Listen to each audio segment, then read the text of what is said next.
स्वामी जी महाराज की जय।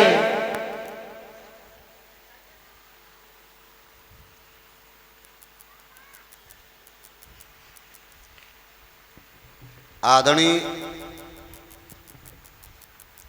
सभी उपस्थित भक्तजन, माताओं, बहनों, बच्चों, आए हुए संत भगवान, हम सब बड़े श्रद्धा भाव के साथ में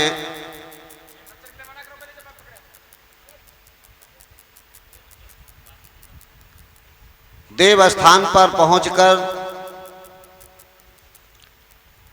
पावन सत्संग में विराजमान हो रहे हैं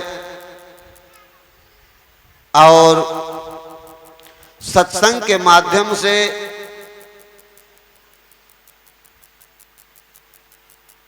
परमात्मा में प्रेम होने के लिए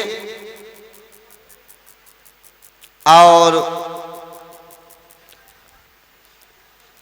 अपने को जानने के लिए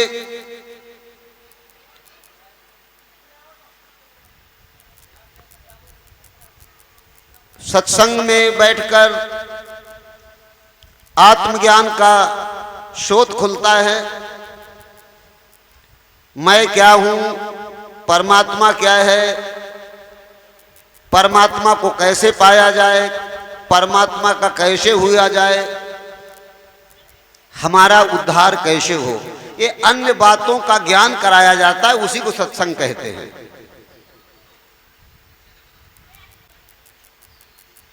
क्योंकि सत्संग जो होता है संत महात्माओं के द्वारा होता है।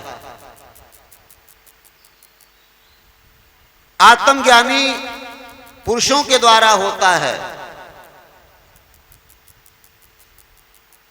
इसलिए सत्संग ही सर्वश्रेष्ठ बताया जाता है।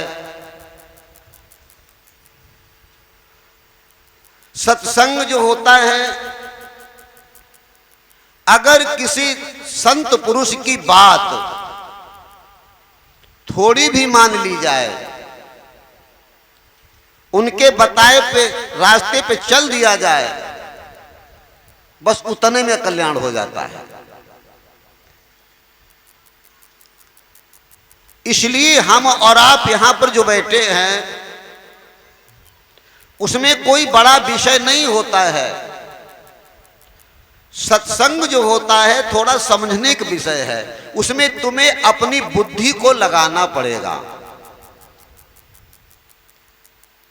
राजा महाराजाओं की कथाओं में या किसी भक्त की कथा में तुम्हें अपनी बुद्धि नहीं लगानी पड़ती है, तुम्हें अपना कुछ खोना भी नहीं पड़ता है। लेकिन सत्संग में तुम्हें बहुत बुद्धि लगानी पड़ेगी, अपना कुछ खोना पड़ेगा, तब तुम्हारा भला होगा। इसीलिए तुम देखते हो सत्संग में बहुत कम लोग पहुंचते हैं। क्यों पहुंचते हैं? कि हमें इतनी बुद्धि रही नहीं जो हम लगाएं, और खोने को तो हम बैठे ही नहीं हैं। अपना कुछ खोने को तो हम है ही नहीं, और चाहते हैं हमें बहुत बड़ा खजाना मिल जाए, सुख मिल जाए, वैभव मिल जाए। मिल सकता नहीं। क्योंकि जब कहा गया है, पहले से बताया गया है, जिसने जो बोया उसे काटा। ये सुनते हो आप लोग इसे? अगर हमने बबूल के पौधे लगाए हैं तो आम की उम्मीद कैसे रखेंगे? उसमें फल आए, आम के आएंगे? या आएंगे? जब हमने बबूल के पेड़ लगाए हैं तो आम की क्यों उम्मीद कर रहे हैं? कहां आम के फल लगेंगे? हमारे शास्त्रों में संत ऋषि मुनि जब आए, पहले से जिनका नाम संत ऋषि मुनि था कहा, उन्होंने आकर के हमारे कर्मों के द्वारा अच्छे पौधे लगवाए। कौन से पौधे? पेड़ पौधे नहीं, अंदर में अच्छे कर्मों के पौधे लगवाए। अगर उन्होंने देख लिया तुम्हारे खेत में कोई जंगल झाड़ी विनाशकारक पौधा है तो उसे उखाड़ के फेंक दो, निराई गुड़ाई कर दो। यही तो कर रहे हैं सभी खेती किसानी वाले करते होंगे। अच्छी फसल पैदा करने के लिए हम खेत में अच्छा बीज बोते हैं, खाद पानी लगाते हैं। अगर उसमें कोई जंगल झाड़, अन्य पौधा जो हमारे लगाए हुए पौधे के दुश्मन होता है, उसे हम उसमें से निकाल के फेंकते हैं। ऐसे ये काया का जो हमारा तुम्हारा खेत है, ये खेत ही है, इसमें बहुत जंगल झाड़ है, बहुत हमारे लिए हानिकारक पेड़ जमे हुए हैं। उन्हीं पेड़ों का नाम है गलत कर्म, गलत विचार। ये पेड़ हैं, गलत खान पान, गलत बोलना चालना, गलत चलना। और इसी में एक पौधा और है, उसका नाम है भक्ति। भक्ति। अब एक पौधा ये जो है, अब अन्य पौधे ये इस पौधे को दाब देंगे, ये होने नहीं देंगे। तो तुम्हें निराई गुड़ाई करनी चाहिए, और जब तक ये नहीं करोगे, अन्य पौधों को निकाल के नहीं फेंकोगे, खरपतवार जो हो गया उसकी निराई गुड़ाई नहीं करोगे, तो इस वाले पौधे की उम्मीद मत करोगे हो जाएगा। अब ये तो कठिन पड़ेगा सुनना। ये तो तुम्हें बहुत कथाओं में, लीलाओं में तुम पे कोई नहीं कहेगा। वो आएगा या तो रामलीला चालू कर देगा या कृष्ण लीला चालू कर देगा। बस वो ये थोड़ा ही कहेगा कि ये करो, उसे क्या लेना देना है।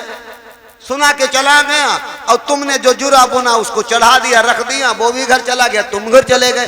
क्या उम्मीद की तुमने, जब तुमने खरपतवार नहीं एक निकाली, क्या वो पौधा हो जाएगा? अब ये कठिन पड़ेगा। संत ऋषियों ने कहा है कि कर्म तो प्रधान है। इस काया से जो कर्म होगा उसका तो फल मिलेगा। जैसा जिसने बोया भाई काटेगा। जीवन में जैसा जैसा किया उसे मिलेगा। अरे प्राणी, जब तू इस संसार में आया तो जो तूने पहले किया उसको साथ लेकर के आया। तेरा जैसा भी किया हो, अच्छा बुरा, वही जीवन भर भोगेगा। और कहेंगे भी लोग, तू भी कहेगा। हमने लोगों को कहते देखा, जब ज्यादा दुखी हो जाते हैं तो कहते भाई हमारा है कोई पाप ही जिसे भोग रहे हैं। कह देते, लोग भी कह देते। अब तो हम कुछ नहीं गलत काम कर रहे हैं, लेकिन हमारो कोई संपत्ता नहीं बन रहा, हमें किधर चैन नहीं मिल रहा। तो ये जानता है, बस इतना दाब दिया है कि तुझे ये नहीं पता रह जाता है कि तूने क्या किया, या इसका अर्थ तो क्या तूने बोया, हम उसे काट रहे हैं। ये बस गोल है, बाकी पता तो हो ही जाता है। तू अपने आप चिल्लाने लगता है। बोलो, चिल्लाने लगता है कि नहीं? उनके पास जाना, बैठना जो लोग दुखी ज्यादा हों, संकट पड़े हों, या तुम ही कभी दुखी हो जाओ जीवन में, तो तुम अपनी किताब अपने आप पढ़ोगे कि मेरा कोई ऐसा कर्म है जिसे हम भोग रहे हैं, उसका फल भोग रहे हैं। तो भाई, संत महात्माओं के सत्संग में, और संत महात्मा जो हुआ करते हैं वो बैठ करके कहते हैं कि अब जो तुमने पहले बोलिया, तो कोई बात नहीं, बोलिया वो तो बो ही गया। आगे से ही अच्छा बोलना शुरू कर दो। अब तो तुम्हें करना पड़ेगा भाई, नहीं करना पड़ेगा, अच्छा सुधार करना शुरू कर दो, आज ही से कर दो तो भला हो सकता है, और नहीं तो तुम अपने जीवन में सारी उम्मीदों को खत्म कर दो। क्योंकि भजनों में भी मिलता है। देखो भजन होते कौन से हैं? भजन का अर्थ जानते हो लोगों? गाना बजाना करते हो तुम, या तुम किसी नाम का संकीर्तन करते हो, वो भी भजन नहीं है ना। चाहे तुम रामा रामा कह के मर जाओ, चाहे तुम कृष्णा कृष्णा कह के मर जाओ, चाहे राधे राधे करके मर जाओ, जब तक संतों के द्वारा तुम भजन नहीं जानोगे तब तक भला होने वाला नहीं है। प्रेम से बोलो श्री सद्गुरुदेव महाराज की जय। क्योंकि भजन अलग है, उसका नाम ही रखा गया भजन, भज न, उसका नाम रखा गया भजन। खूब सुन लो, भज अलग करो और ना अलग करो। आज से तू मत भज, मन से कहा जा रहा है कि भज मत, किधर को? गलत कर्मों की ओर। संतों ने भी कहा है,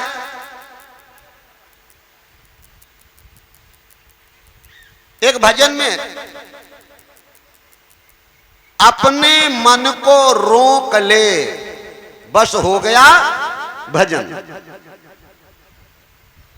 अगर तूने बुराइयों की तरफ जाते हुए मन को नहीं रोका तो भजन नहीं है। तू बढ़िया गाता कितना भी हो, तेरी आवाज कोयल जैसी हो, तेरे पास लय धुन बहुत बढ़िया हो, लेकिन उसे ये जिसकी हम बात कर रहे हैं परमात्मा को ये कुछ पसंद नहीं है, ईश्वर के नहीं पसंद है। उसे पसंद है क्या? तू बुराइयों की तरफ से मुंह मोड़कर अच्छाइयों की तरफ चलना शुरू कर दे, तू ईश्वर का प्यारा हो जाएगा। और हम सोचते हैं यहां पर कि कोई व्यक्ति नशा पीता है, गलत भोजन करता है, चोरी बेविचारी करता है, मांस मच्छी खाता है, जुआ खेलता है, लड़ाई झगड़ा करता है, अब वो चलो आन गांव में रहता है। मैंने मान लिया तुम उसे नहीं जानते, उसके कर्मों को नहीं जानते, अब वो यहां तुम्हारे गांव में आकर बैठ जाए,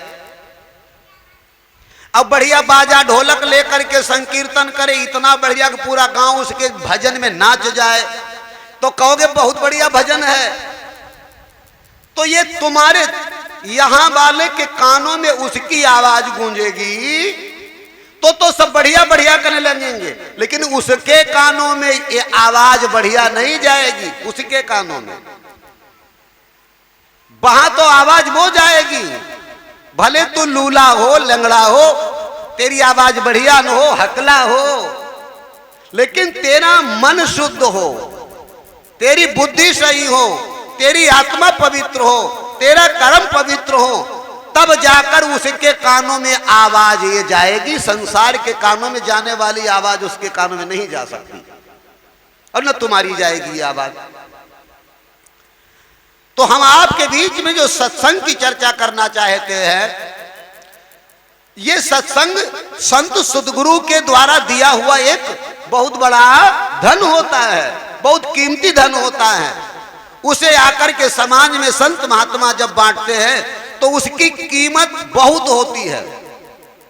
अगर तुम सोचो ऐसे चुका दोगे कीमत, नहीं चुका सकते। उसके लिए तो तुम्हें पहले अपने मन को, वो भी तन को नहीं, तन को नहीं, मन को शुद्ध करना पड़ेगा। मन को, संसार के लोग तन को शुद्ध हो तो बैठा लेंगे, मन के गंदे वाले को नहीं बैठाएंगे। तन का शुद्ध होना चाहिए। लेकिन परमात्मा के घर में जब घुसता है प्राणी, तो तन का कितना भी उजला हो, तन से वो कितना भी देखने में अच्छा लगता हो, अगर उसका मन गंदा है तो परमात्मा के घर में घुसने नहीं दिया जाएगा, तुझको वहां जगह नहीं दी जाएगी। तो आप सब लोग और हम सब लोग ये संत वाणी में सुन रहे हैं कि जिसने जैसा बोया उसने वही पाया, और कुछ पा सकते नहीं। एक जगह पे दिखाया गया, पहले संत महात्मा की कथा था, थोड़े सुनाते थे, ऐसी बात सुनाते थे कि तुम्हारा मन परमात्मा में लगने लगे, तुम्हारे कुछ दुख दूर होने लगे, तुम्हारे अंदर में कुछ भक्ति भावना बनने लगी। तो एक नगर में ऐसे एक महाराज जी आया करते थे। जब वो बैठते तो वो प्रवचन की बात करते थे। जब बैठते, भले 2 मिनट बैठते, उनके पास आता कोई तो उतनी देर मुझको समझाते, भैया देखो बुरे कर्मों से बचो, हम तुमको बताते हैं, अगर कोई गंदगी उसे हटा दो, खान पान तुम्हारा खराब उसे सुधार लो, अगर कोई अंदर में बुराई या नाना प्रकार की है, ईर्ष्या दोष उसे निकाल दो, और नहीं तो वहां ठिकाना नहीं लगेगा, और भगवान का भजन कर लो। अच्छा, महात्मा लोगों का काम इतना ही तो है, क्या और कोई काम है? और ऐसा करोगे